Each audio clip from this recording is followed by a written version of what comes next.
This is Walt Disney World Today. Give us 5 minutes and we'll give you the world. It's Wednesday, January 24th, 2007, and this is episode 208 of Walt Disney World Today. I'm Matt Hochberg from MGMstudios.org. On the show today is Mike Scopa of MousePlanet.com. Welcome, Mike. Walt Disney once wrote, "In the lexicon of youth, there is no such word as fail." Where's that from, gentlemen? One Man's Dream. That was my guess too. Well, it might be. Finale movie. What was around before One Man's Dream? Backstage Pass. What was in the Magic Kingdom? The Disney. The Walt Disney Story. Yes. Wow. Which was they're right being more next literal. to Disneyana in the Magic Kingdom. As you came from underneath the train station, it would be on the right. That's as you where came the from under the train station. It's where the new camera shop is, isn't it? Yeah, it'd be way up behind there. You know where they have the cartoon theater now? Yes. That's where it was. The Walt Disney Story. Also on today's show is Mike Newell of Mouse World Radio. Welcome, Mike. I forgot I wasn't even introduced yet. And also on the show is Len Testa, co-author of the Unofficial Guide to Walt Disney World. Welcome, Len. How's it going? Len, you got to stop bringing your lobotomized fans to the show. We go, Len. We love you. We love you, Len. Love you, Lenny. Love you. It's Wednesday. We're answering listener questions. So we're answering yours, and the first one is from Dave in New Jersey, who writes, "Hi guys, after all the trips you made to Walt Disney World, are there one or two souvenirs that you guys absolutely treasure? For example, a t-shirt, a hat, a photo? Are your homes filled with Disney memorabilia?" I know Scope has answered already. He probably has a spare guest room filled with Pal Mickeys that he yells at each day, screaming, "I don't care when Steamboat Willie was created. Stop telling me the wait time at Space Mountain." That's awesome. I have a few trinkets. I mean, nothing major. I have, mostly, I've got nothing that stands out, really. I just have some, glancing around my That's what I'm doing. humble I'm abode. looking around the room. Yeah, I mean, I have a gift or two, but nothing that, I don't treasure. In fact, the best things I've got, I haven't even gotten from Walt Disney World. It's been from some of the listeners. They sent me some photos. I know Jay from Asheville sent me a couple things. He's got his own little website. We'll shamelessly plug his site. Other than that, I just have a few things. It's not really that Disney geeked out in my place. What about you, Lon? Nah, nothing really. In fact, Don has a strict limit on the amount of Disney memorabilia I can have in the house. So I don't really, there's not a whole lot there that you can really work into a decor. Scopa? Oh wow! I have a few things. I have. We actually had to buy a couple of curios for all the statues that we bought one year when we drove down. I bought several $100s worth of statues, and we have them in one curio. And I also have a pretty extensive collection of Disney watches. My most prized souvenir is the 25th anniversary Walt Disney World watch, which I wear all the time. And I have tons of shirts, everything from Walk Around the World brick shirt to every resort that's down there. Usually I don't wear a shirt unless I've ridden the attraction. So I had that Expedition Everest shirt for a long time before I finally rode the stupid attraction. Then I put the shirt on. But basically it's the watch that's my prized possession. Great. Next email's from Bridget Swart of Unionville, Virginia, who writes, "Hey there, guys and gals of present. First, let me be a ridiculous cliche and say that your show is fantastic. I am trying to soak up as much Disney as possible here lately, and your show is great. I'm a mother of 3 little ones, currently 4, 3, and 16 months. My husband and I, well, mostly me, are in the process of planning our first big trip to Disney with our little ones in November 2007. I'm a super planner. Len Testa is my hero, and know so much about... He's laughing at you. No, I'm laughing at you. I'm laughing with you. And know so much about Disney already because as a child, youth, and teenager, my family had always had annual passes, even though we lived in Virginia. My hubby, on the other hand, is a Disney virgin, so I want to make the most of our trip. So, all that being said, here's my question. We're staying at Fort Wilderness Cabin because when we go with my little ones, they'll be 5, turning 4 on our trip in just over 2 years, and the back room will allow our littlest one to nap during the day without interruption. Not to mention the fact that I love the atmosphere of the campground area. We're planning on renting a golf cart for our entire trip for the ease and fun of it. I've read the unofficial guide about transportation, so I know the quote-unquote facts, but I'm interested in your opinions. I want to arrive at the parks before opening to be there at rope drop and don't want to spend so much time going from place to place, but I don't know how much I want to mess with the car and car seats and so forth. So, do you think it's better to drive and park at the other 3 parks, Epcot, MGM, and Animal Kingdom, or take the Disney transportation? Keeping in mind, there's a lot to be said for the experience of Disney transportation. Yeah, I would drive. To get Disney transportation from Fort Wilderness, depending on where you're at, you have to take an internal bus within Fort Wilderness to either the Pioneer Hall or to the check-in station, and then from there you take an actual Disney bus to one of the other theme parks, and it's always faster to drive from Fort Wilderness rather than take those 2 buses always, all the time. It's such a pain. It might to do that. We actually tell people that you really shouldn't stay in Fort Wilderness unless you have your own car. The hassle of the car seat's going to be nothing like the hassle of getting on 2 buses with cranky tired kids. Great.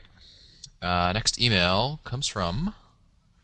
Who is this email from? Oh, Lori from somewhere. Probably somewhere in Michigan. Over the rainbow. A while back I sent in a question about whether a person could win more than one prize in Year of a Million Dreams. I now know the answer. I began sending in postcards in October 2006 for myself and from my daughter, who lives in another town 10 miles from me. I bought 150 cards and divided them up between the 2 of us and mailed them daily until I ran out about a month ago. This past Saturday, my daughter called me when she got her mail to tell me that she had won a pair of Mickey ears with the Year of a Million Dreams on them. 2 hours later, I received the same thing in the mail.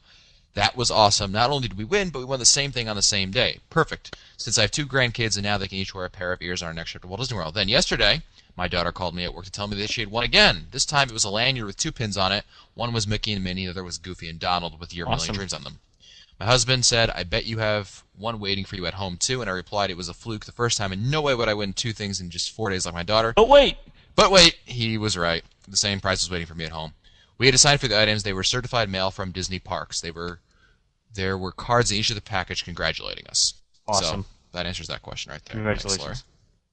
Thanks, next email comes from Mark, who writes, Hi, I just tried to book a campsite at Fort Wilderness, and they don't have any full hookups, water, electric, and sewer, available from mid-February 2007. Do you have any idea why this might be? It's spring break. I mean, President's Week and all that. Yeah, mid-February, probably President's Day. Yeah, I mean, once you get beyond the first or second week in February, from then on, with minus a small break in the beginning of March, I mean, it's packed until about May. He also writes, I'm planning to go for 10 days in February with my in-laws and my father-in-law, and they hate hotels. Do you know of any convenient campgrounds around Walt Disney World that might be a good alternative for us? Yes. No? There's a KOA, or a Campground of America, in Kissimmee. It's about 5 miles on 192. It's between mile marker 12 and 13. It's really close by. It's a great place. If you ever been to a KOA, they're a lot of fun. They're very clean. They have great off-site places to take showers and baths. It's a really nice place. I would recommend the KOA. They're really clean. The dirt is just really top-notch. It's top-notch dirt. Vanessa from Vancouver, Canada, writes, Hi guys, I have 2 questions. First for Len. I noticed that the week of March 10th to the 17th, 2007 is listed as a level 9 at touringplans.com.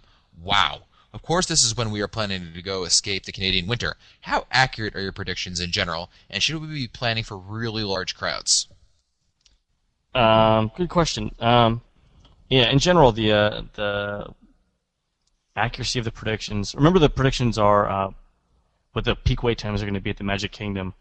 The Magic Kingdom has 3 headliner attractions. So if we're saying it's a 9, that means that the worst wait times of the day at Space Mountain, Splash Mountain, and Big Thunder Mountain are going to be somewhere between 85 and 94 minutes for those days. How accurate are the predictions? On average, plus or minus 8 minutes from our predicted wait times. That means that it could be anywhere from 78 to 102 minutes.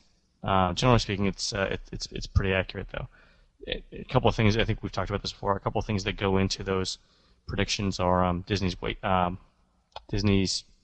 park hours for both the day and the week, hotel occupancy rates for the greater Orlando area, and then some transportation information that we get from the Department of Transportation. You definitely have a touring plan for those days that you're there. My guess is that that's the start of spring break for some schools, which is why Disney's got those park hours that way. And another thing I would point out is that Disney knows what its hotel occupancy rates are likely to be in March, and that's why they're adjusting the park hours that way. So if they look at their hotel occupancy rate and they notice that it's, let's say, 90%, they're going to increase the hours in the Magic Kingdom to correspond to that demand, and as a result, our crowd level index is going to go up. So that's possibly one explanation for that. Great.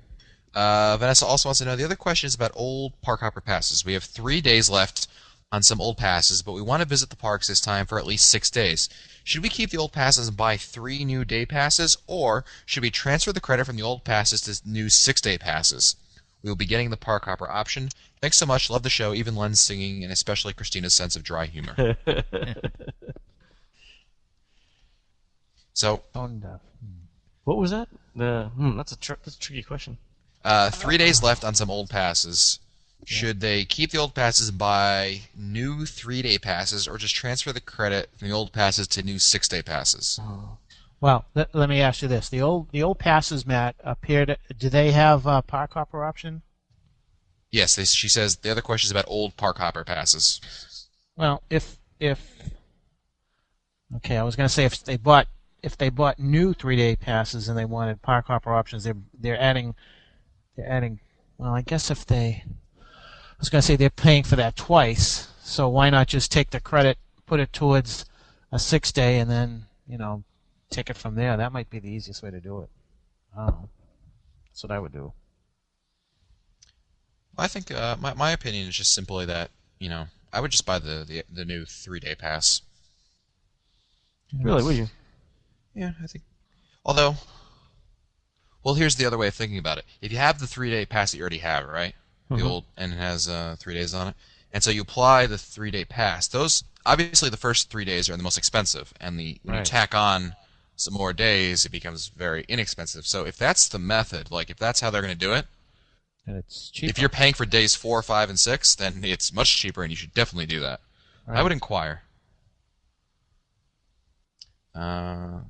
Next question comes from Choi of New York, who writes, hi, great podcast, guys. Although I don't agree with you guys on some points, your podcast is the only Disney cast that I listen to regularly. Our family is looking to get into the Disney Vacation Club via the resale market, and I'm wondering about your thoughts on a few issues. Our first choice would be the Beach Club Villas, for obvious reasons. However, if we decided to go with the more budget-friendly Old Key West home resort, what are your feelings on the following? Would it be possible to get studio reservations at the Beach Club during August? Yeah. Why not? Well, certainly during the Disney gets really uncrowded in the last couple weeks of August, right? Yes. Well, because the less crowded. The value season begins like August 15th and goes on through the rest of hurricane season. Right. And Newell, I mean, you're the Disney Vacation Club expert, and by expert we mean you stayed there. I've just been there before. You pay for it. I pay for it. Let's get the bills to prove it. Yeah, you're not kidding. Choi also wants to know, when do you think is the next refurbishment cycle for Old Key West, and what would it be? Well, they just refurbed a bunch of the buildings and the rooms. We've got new televisions, new beddings, new appliances. The next big thing that I'm hearing is that they're going to refurb is the restaurant. Olivia's. I understand Olivia's. Yeah, I heard that too. Yeah, is being taken out, and they're going to put in a new restaurant area there. That's the big thing. As far as the pool, the main pool was just given a slide about 2 years ago. I don't see anything big happening there. But I think the restaurant area is the next big thing. And finally, I'm not sure if you know about this, Newell, because I think you bought your Disney Vacation Club from Disney, right? Yes. All right, but Joy wants to know. I also bought add-on points from Chantel at DVC by resale. Yeah. Because Troy wants to know, what's the closing process like for a resale? If you go through Chantel, it's very painless, very easy. They do Great. all the work for you. It's I would definitely recommend dvcbyresale.com. Great. We'll have a link in the show notes to that. Next email is from Michelle, I believe. And she writes, first, we were at Walt Disney World October 6th through the 13th. We did see some people who had won multiple dreams. There was a few groups of people who had multiple park fast passes around their necks. We won a free game for each family member at Chester's in the Animal Kingdom. Nothing spectacular, but it made my 2-year-old's day. So we definitely agree with you that the parade is something to see. We watched it both times that night. Keep up the great work. So I guess they're reporting in on the that you can win multiple dreams. We got more confirmation of that. It's good to know. Next email is from Donna in Southington, Connecticut, who writes, "Hi guys, I just started the, you know Donna? No. Donna. I just started listening to your podcast after hearing about it on the Mouse Tunes podcast and just love it. I have been to Walt Disney World a number of times and brought my 3 children, ages 8 and 10, twin girls, down 3 times in the last 6 years. We are Disney Vacation Club members, and our last trip was for 13 wonderful days this past February in 2006, celebrating my daughter's 10th birthday. This January, my husband and I are surprising my children with a short 4-day trip on the 25th when my son will be celebrating his 9th birthday. So the question is, can you suggest any ideas for celebrating his birthday? It seems like we've done all the rides and character breakfasts a number of times in our past visits. This visit, I would love to give the kids a treat within a reasonable price range. Something new and fun. Any dinner shows since February 2006 on a different type of activity? Any ideas would be great. My first thought is Hoop-de-Doo. I was going to think that too. It's an expensive, but it's a memorable birthday because probably get one of those birthday pins that glows. The whole place will sing happy birthday to you, and most likely the child will be brought up to the stage to do the pageant. So that would be my first thought. Yeah, that's 8 and 10-year-olds. Kind of, I don't know. Well, the 25th Pirate and Princess Party might be going on by then. I think the first one, right? Yeah, first one's tomorrow, the 22nd. Yeah. Sorry, tomorrow. Tomorrow, Len. What are you talking about? It's Wednesday. Shut up. I mean, yeah, it's the first one is 2 days from today in reverse. Calendar. Jeez. Your watch is broken again? Sorry. Yeah. But of course, if any of our listeners have any suggestions for Donna, be sure to post them in the show notes. And you know what? I'll get that calendar working shortly. There you go, Len. A quick note, we've got a live show coming up on Sunday, January 28th at 7 p.m. Eastern Time on Mouse World Radio. For all the details on how to call in or links to listen, please visit WaltDisneyWorldToday.com, where we'll have links and information, all that other good stuff. 7 o'clock to 9 o'clock Eastern Time, Sunday, January 28th. Well, that's it for us today. If you want to find older episodes, read our show notes, or send us your comments, visit the Walt Disney World Today website at wdwtoday.com. You can also email us at questions@wdwtoday.com. That wasn't English, I don't think. For Len Testa, Mike Scopa, and Mike Newell, I'm Matt Hochberg. We'll see you on the next show.